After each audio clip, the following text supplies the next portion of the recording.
देखिए, ये जो नेशनल हेराल्ड का मामला है, ये एक बहुत बड़ी नज़ीर भी बन सकता है या सियासी जितनी रस्साकशी चल रही है उसकी भेंट भी चढ़ सकता है। ये तो खैर आने वाला समय बताएगा, लेकिन नेशनल हेराल्ड इसको गहराई से समझना बहुत ज़रूरी है। दरअसल आप इसमें राजनीतिक बयानबाजी ही देखते हैं, राजनीतिक चेहरों को भी देखते हैं, इसके कई तकनीकी पहलू भी हैं, जांच के पहलू हैं। चाहे वो इकोनॉमिक फ्रॉड वाली बात कही जाती हो, जिसको लेकर सुब्रमण्यम स्वामी ने अपनी याचिका पहले दायर की थी और कई गंभीर सवाल खड़े किए थे, और उसके बाद में फिर किस तरह से ट्रांजैक्शंस होते हैं, क्या क्या होता है, वो सारी एक तरफ की बातें हो गई। दूसरी तरफ है कि इसमें राहुल गांधी, सोनिया गांधी का नाम आता है, कांग्रेस की नाराजगी सामने आती है, बीजेपी की पॉलिटिकल विल पर प्रश्न चिन्ह लगाए जाते हैं। ये एक दूसरा पहलू, ये भी समझने जैसा है। आइए इसको समझते हैं। ईडी ने नेशनल हेराल्ड मनी लॉन्ड्रिंग मामले में कांग्रेस नेता सोनिया गांधी, राहुल गांधी और अन्य के खिलाफ चार्जशीट दाखिल की है। इसे लेकर पूरे देश में कांग्रेस विरोध प्रदर्शन कर रही है। बीजेपी ने कांग्रेस पर वार किया है, कहा कांग्रेस को धरना देने का अधिकार है, लेकिन जमीन और फंड लूटने का अधिकार नहीं है। पहले रिपोर्ट देखिए, फिर मेहमानों से बात करते हैं। कांग्रेस पार्टी बहुत परेशान है। ये नरेंद्र मोदी जी की प्रतिशोध की राजनीति है। जमीन और फंड लूटने का अधिकार नहीं है उनका। वो हमारे नेता से डरते हैं, वो उन मुद्दों से डरते हैं जो हम उठाते हैं। नेशनल हेराल्ड केस में कांग्रेस नेता सोनिया गांधी और राहुल गांधी के खिलाफ ईडी की चार्जशीट को लेकर राजनीति तेज हो गई है। कांग्रेस ने ईडी के खिलाफ हल्ला बोल दिया है। ईडी के दम पे ये सरकार नहीं चलेगी, नहीं चलेगी। ईडी के दम पे ये सरकार नहीं चलेगी, नहीं चलेगी। दिल्ली में प्रदर्शन कर रहे कांग्रेस कार्यकर्ताओं को पुलिस ने पार्टी कार्यालय के बाहर हिरासत में लिया। कांग्रेस कार्यालय के बाहर भारी सुरक्षा बल तैनात किया गया है। एक और जहां कांग्रेस देश भर में ईडी के खिलाफ प्रदर्शन कर रही है, तो वहीं बीजेपी ने कांग्रेस पर पलटवार किया है। बीजेपी नेता रविशंकर प्रसाद ने कहा कि कांग्रेस पार्टी को धरना देने का अधिकार है, लेकिन जमीन और फंड लूटने का अधिकार नहीं है। उन्हें कांग्रेस नेताओं पर शेयर हेराफेरी, भ्रष्टाचार और हजारों करोड़ की संपत्ति हथियाने का आरोप लगाया। कांग्रेस पार्टी बहुत परेशान है। धरना देने का अधिकार उनका है, लेकिन जमीन और फंड लूटने का अधिकार नहीं है उनका। On behalf of the BJP, I wish to clarify at the very outset that though Congress party surely has got the power to and the right to offer dharnas, but it does not extend to misappropriating public property given by the government to National Herald. Congress ने BJP पर पलटवार किया है। कांग्रेस ने BJP पर बदले की राजनीति करने का आरोप लगाया। बिल्कुल हमारे लोग आक्रोशित हैं, जनता आक्रोशित है, कांग्रेस का कार्यकर्ता आक्रोशित है। असलियत ये है कि ये नरेंद्र मोदी जी की प्रतिशोध की राजनीति है। वो हमारे नेता से डरते हैं, वो उन मुद्दों से डरते हैं जो हम उठाते हैं, और वो कांग्रेस का जो संगठनात्मक ढांचा तैयार हो रहा है उससे भयभीत है, घबराए हुए हैं। दरअसल ईडी ने कांग्रेस के नेशनल हेराल्ड अखबार और एसोसिएटेड जर्नल्स लिमिटेड से जुड़े मनी लॉन्ड्रिंग केस में मंगलवार को पहली चार्जशीट दाखिल कर दी। इसमें सोनिया गांधी, राहुल गांधी, सैम पित्रोदा और सुमन दुबे के नाम शामिल हैं। मामले की सुनवाई 25 अप्रैल को दिल्ली के राउज एवेन्यू कोर्ट में होगी। आइए देखते हैं किन किन धाराओं में केस दर्ज हुआ है। आईपीसी 403 संपत्ति का दुरुपयोग, आईपीसी 406 आपराधिक विश्वासघात, आईपीसी 420 धोखाधड़ी, आईपीसी 120B आपराधिक साजिश। ईडी के चार्जशीट दाखिल करने के बाद कांग्रेस ने इसे बीजेपी सरकार का बदले की कार्रवाई करार दिया। वहीं बीजेपी ने कांग्रेस के प्रदर्शन पर सवाल खड़े किए हैं। भारत एक्सप्रेस के लिए दिल्ली से रमेश सिंह के साथ प्रशांत त्यागी की रिपोर्ट। जैसे मैंने कहा, ये गहराई से समझने जैसा मुद्दा है और इसमें एक पार्टी तो आपको कांग्रेस दिखाई पड़ती है। तो कांग्रेस की तरफ से बात रखने के लिए कांग्रेस के वरिष्ठ प्रवक्ता हैं अनुज आत्रेय मेरे साथ बने रहेंगे। लेकिन ये पॉलिटिकल डिबेट बहुत ज़्यादा ना हो, इसको हम समझ पाएँ थोड़ा, इसके लिए अभी दो मेरे साथ एक्सपर्ट भी मौजूद हैं। डॉक्टर अंशु जोशी मौजूद हैं, इंटरनेशनल स्टडीज़ JNU के साथ तो हैं ही, साथ राजनीतिक विश्लेषक के तौर पर भी लगातार हमारा सहयोग करती रहती हैं। इसी तरह देश के जाने माने वरिष्ठ पत्रकार देवकीनंदन मिश्रा जी भी मेरे साथ जुड़ रहे हैं। देवकीनंदन जी, आपका भी बहुत बहुत स्वागत है। देवकीनंदन जी, पहला सवाल आप ही से पूछ लेता हूं मैं। मुझे ये बताइए कि कोर्ट में एक मामला चल रहा है, एजेंसीज अपना काम कर रही है, फिर पॉलिटिकल कार्यकर्ता अगर सड़कों पर उतरते हैं, ईडी के दफ्तर का घेराव करते हैं, जांच एजेंसी के खिलाफ नारेबाजी करते हैं, ये माहौल आप कितना सही पाते हैं? नहीं, इसमें इसके लिए मैं ये समझ रहा हूं कि सबसे पहले तो इसको ये समझना होगा कि आखिर ये कांग्रेस के वर्कर क्यों ये कर रहे हैं, क्यों प्रदर्शन कर रहे हैं। ईडी पिछले 2024-25 का हम डेटा अगर देखते हैं, 2024-25 में करीब 5,000 केस ईडी रजिस्टर करती है और उनमें से केवल 49 लोग, सॉरी पिछले 4-5 सालों 5,000 केस रजिस्टर करती है और उनमें से सिर्फ 49 केस ऐसे हैं जिसमें सजा हो पाती है। मतलब कितना परसेंट हो गया? करीब 1% के आसपास। ईडी लोगों को डराने का हथियार है, इसकी वजह से कांग्रेस कार्यकर्ता प्रदर्शन कर रहे हैं। अब मैं आता हूं कि आखिर ये मुद्दा क्या है जो आपने पहले कहा। भारत आजाद नहीं हुआ था, 1937 में एक कंपनी बनती है, जवाहरलाल नेहरू बनाते हैं ईजीएल की, और उससे नेशनल हेराल्ड जो है वो परचेज करते हैं। जवाहरलाल नेहरू के खानदान की ये कंपनी है। ये कंपनी किसी कोई प्राइवेट लिमिटेड या किसी सरकारी कोई ट्रस्ट नहीं है। ये पूरी तरीके से प्राइवेट कंपनी है और प्राइवेट कंपनी की स्थापना आजादी से करीब 11 साल पहले हुई। नहीं, बट ये परिवार की नहीं है, ये नेहरू जी के परिवार की नहीं, ये बात उन्होंने भी स्पष्ट की है। नहीं, मैं ये क्या कह रहा हूं, ये नेहरू जी के परिवार की कंपनी है। नहीं सर, फिर तो मैं कहूंगा कि इसका, क्योंकि इसमें शेयर होल्डिंग में, आप मेरी बात तो सुनिए। पंडित जवाहरलाल नेहरू ने इसको स्थापित किया था अपने कुछ लोगों के साथ। जब हम कोई प्राइवेट लिमिटेड, और वो लोग कौन थे? जब बाद में पिटीशन देने आए, काटजू के बेटे भी आ गए हैं, पंत साहब भी आ गए, उनके भी शेयर थे। हमारे शेयर जो है हमसे बिना पूछे थे। मेरी पूरी बात आप सुन लेंगे, सब आपको क्लियर हो जाएगा। जवाहरलाल नेहरू, जैसे मान लीजिए मैं कोई कंपनी बनाता हूं और मैं प्रवीण तिवारी को भी रख लेता हूं, अनुज आत्रेय को भी रख लेता हूं, अपने जानने वालों को ही 7 लोगों की कंपनी बनती है, कोई बाहरी आदमी की नहीं, कोई ये लिमिटेड कंपनी नहीं है।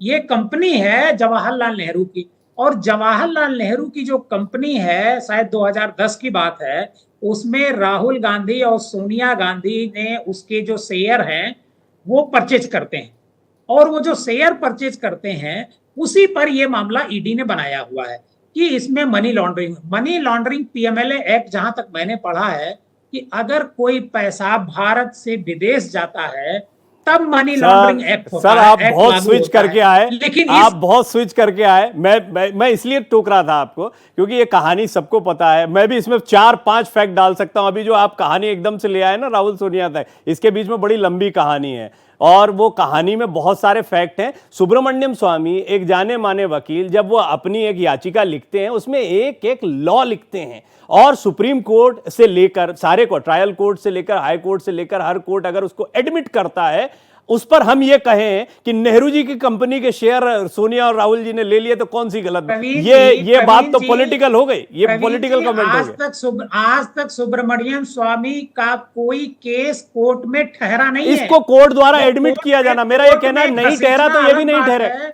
मेरा देवकीनंदन जी ये कहना है नहीं ठहरा तो ये भी नहीं ठहरेगा। मेरा सवाल यही था कि कांग्रेस कार्यकर्ताओं को क्या करने, कोर्ट पे भरोसा रखिए ना, नहीं ठहरेगा ये भी नहीं ठहरेगा।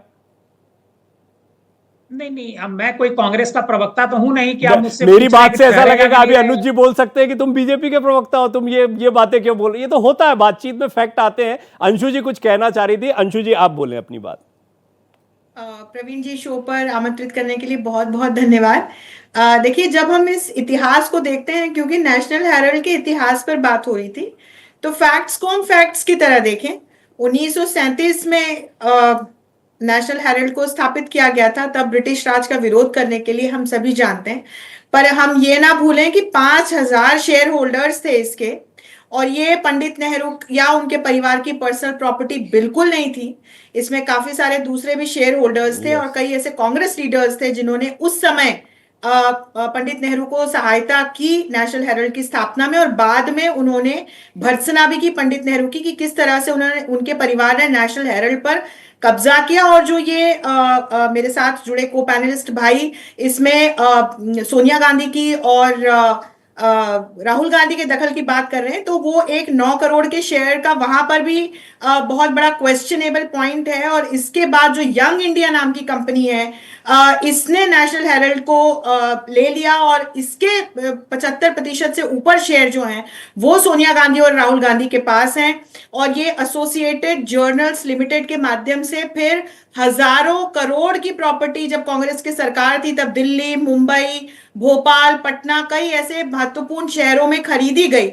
और यही ईडी के क्लॉजेज हैं जिसके तहत चार्जशीट दाखिल की गई है कि मनी लॉन्ड्रिंग का मामला है, भ्रष्टाचार का मामला है और फंड्स के गलत इस्तेमाल का मामला है। और ये भी कहा जाता है कि जो ये यंग इंडिया कंपनी है, ये एक एनजीओ है, ये चैरिटेबल पर्पस के तहत बनाई गई है, लेकिन इसके कोई एनजीओ एक्टिविटीज आपको पब्लिक सर्कल में नहीं मिलेगी। तो साफ साफ दिखाई पड़ता है कि किस तरह से जो सुब्रमण्यम स्वामी ने जिस प्रकार के एलिगेशंस लगाए थे और एक एक पॉइंट के साथ, फैक्चुअल पॉइंट के साथ उन्होंने ये पूरी स्टोरी रिवील की थी कि किस तरह से ये पूरा कितना बड़ा, इसको हम घोटाला कह सकते हैं, तो ये किस प्रकार से कुछ सवाल मेरे मन में आते हैं जो देवकीनंदन जी ने उठाए थे, वो ईडी की विश्वसनीयता या ईडी पर जो प्रश्न चिन्ह, कई अन्य केसेस, देखिए उन्होंने भी शुरुआत दूसरे केसेस से की थी, लेकिन मैं चाहता हूं कि हम थोड़ा इस पर स्टिक रहें, लेकिन उस पर मैं आऊंगा, उस बात पर भी आऊंगा। अनुज जी, आपने दोनों पैनलिस्ट को सुना, उन्होंने अपनी अपनी राय रखी है। मेरा आपसे एक ही प्रश्न है जो मैं अभी देवकीनंदन जी से पूछ रहा था। कोर्ट में मामला है, हम जानते हैं कि हमारे देश का कानून कितना मजबूत है, हम जानते हैं कि ये कितना प्यारा लोकतंत्र है। ऐसे में अगर कोई एजेंसी कार्रवाई कर रही है, कोर्ट में ही अल्टीमेटली मामला जाना है, तो फिर किस बात की छटपटाहट, परेशानी क्यों है? क्यों कार्यकर्ताओं को नहीं रोका जाता कि रुकिए, कोर्ट में लड़ाई लड़ते हैं? देखिए, निश्चित तौर पे कांग्रेस पार्टी और हमारे लीडर हमेशा ही देश में कानून का और कोर्ट का, न्यायालय का सम्मान करते आए हैं और आगे भी करते रहेंगे। लेकिन सवाल ये उठता है, कोर्ट के खिलाफ प्रदर्शन नहीं है। सवाल ये है कि जो भारतीय जनता पार्टी की वर्तमान की सरकार है, जो बदले की भावना से, पॉलिटिकल वेंडेटिव के तहत जो है, जिस तरह से हमारे लीडर्स को परेशान करने का, उनकी जो है छवि को खराब करने का प्रयास कर रही है, और एक झूठे फर्जी मामले में जो है फर्जी चार्जशीट जो दाखिल की गई है, निश्चित तौर पे देश में लोकतंत्र हमारे को आवाज उठाने का अधिकार देता है। संविधान हमारे को अधिकार देता है कि हम न्याय के खिलाफ अपनी आवाज शांति प्रिय तरीके से, लोकतांत्रिक तरीके से उठा सकते हैं। उसको भी अगर भारतीय जनता पार्टी की सरकार तानाशाही तरीके से अगर रोकने का प्रयास करेगी, तो कांग्रेस के कार्यकर्ता डरने वाला नहीं है, रुकने वाला नहीं है। कांग्रेस का पार्टी, जो राहुल जी बोलते हैं कि डरो मत, डरने वाला नहीं।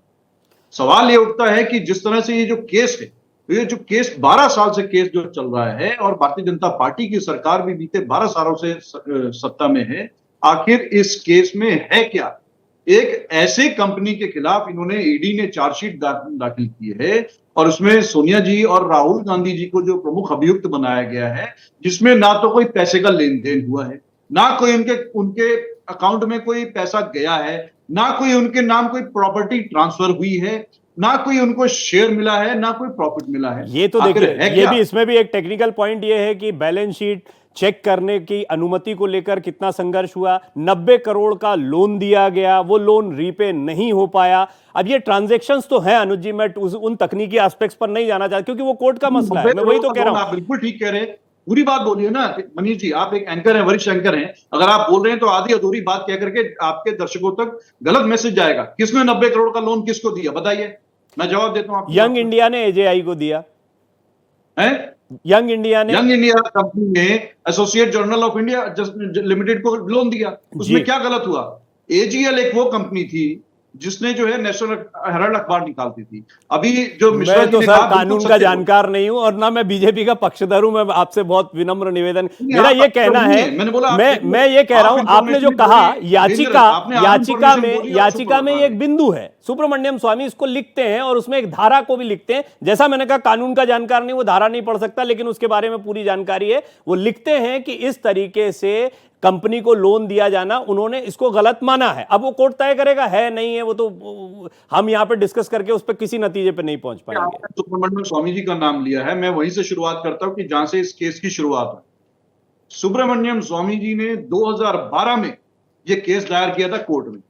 किस नियत से दायर किया था? केवल और केवल एक अपनी पॉलिटिकल वेंडेटा और अपनी राजनीतिक विद्वेषता के कारण नेताओं को बदनाम किया। वो तो मशहूर है, सुब्रमण्यम स्वामी जी किसी से छुपा नहीं है इस देश में। जब जब उनकी पॉलिटिकल एस्पिरेशन के खिलाफ कोई होता है, उनकी मर्जी के खिलाफ कोई काम होता है, उनके खिलाफ वो अनाप शनाप बोलते हैं या कोर्ट चले जाते हैं।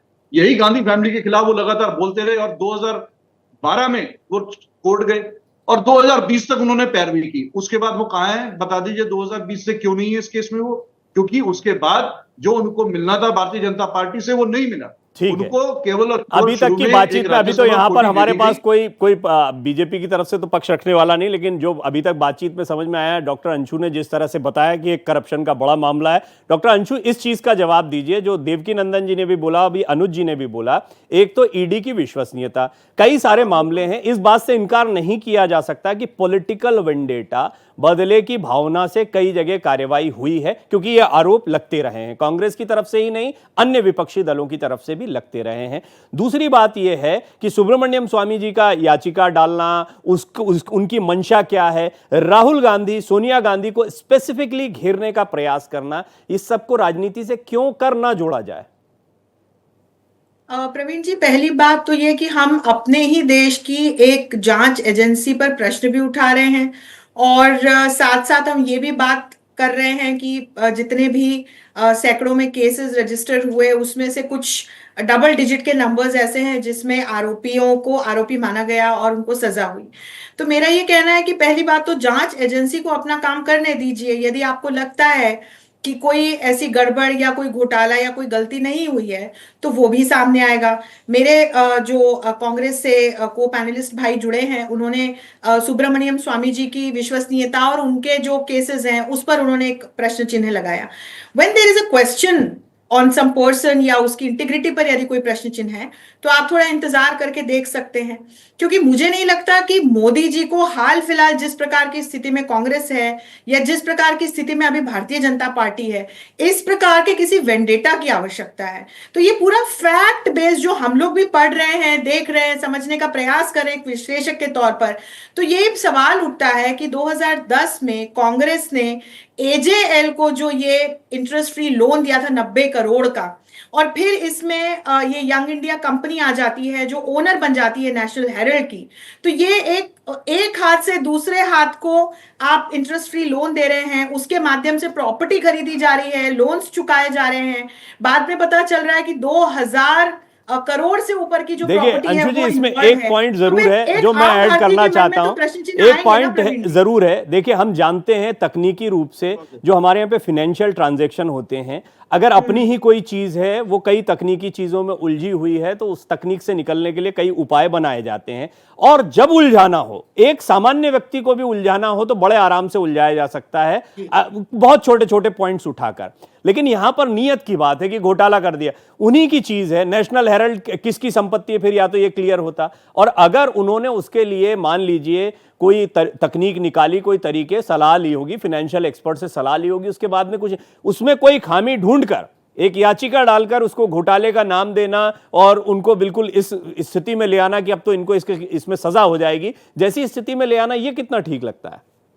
नहीं प्रवीण जी, उसके माध्यम से 2000 करोड़ की प्रॉपर्टी बनाना अलग अलग शहरों में, ये जो एक फैक्ट है ना, इस पे प्रश्न चिन्ह है। हालांकि देखिए राहुल गांधी इस पर नॉन प्रॉफिट ऑर्गेनाइजेशन की बात कहते रहे हैं, उन्होंने कहा हम इसका राज का इंपीरियलिज्म का विरोध करने के लिए। फिर अब जब यंग इंडिया सीन में आती है, यंग इंडिया एक एनजीओ के नाम से रजिस्टर्ड है, एनजीओ का क्या काम होता है? 2000 करोड़ की प्रॉपर्टी बनाना। So that is where the question is there.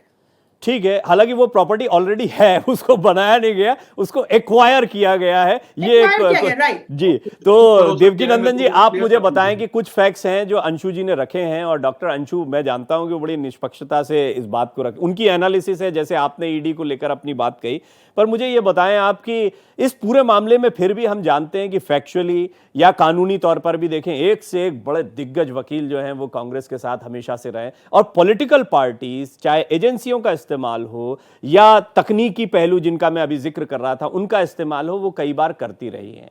हो रहा है, राजनीति है।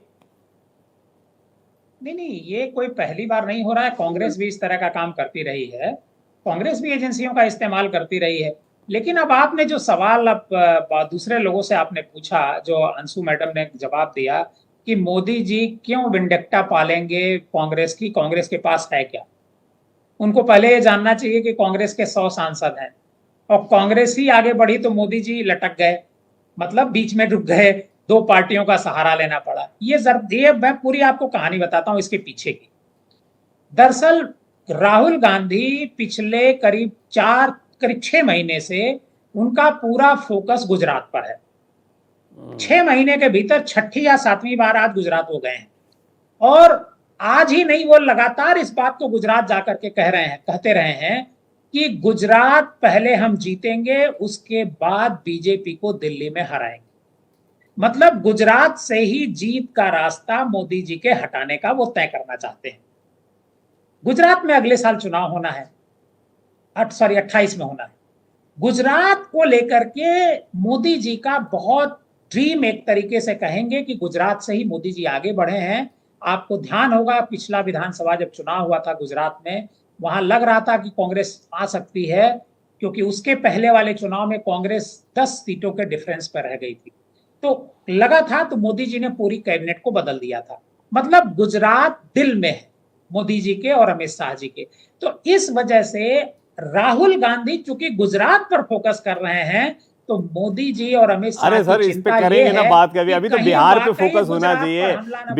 बिहार का फोकस ज्यादा इंपॉर्टेंट है अभी। कहाँ गुजरात तो अभी टाइम है, बिहार में देख लेंगे। अभी हमने देखा महाराष्ट्र में, हरियाणा में, हर जगह देख रहे हैं मोदी जी और जो अंशु जी कह रही हैं उसका एक आधार भी तो मिलता है ना, एक के बाद एक।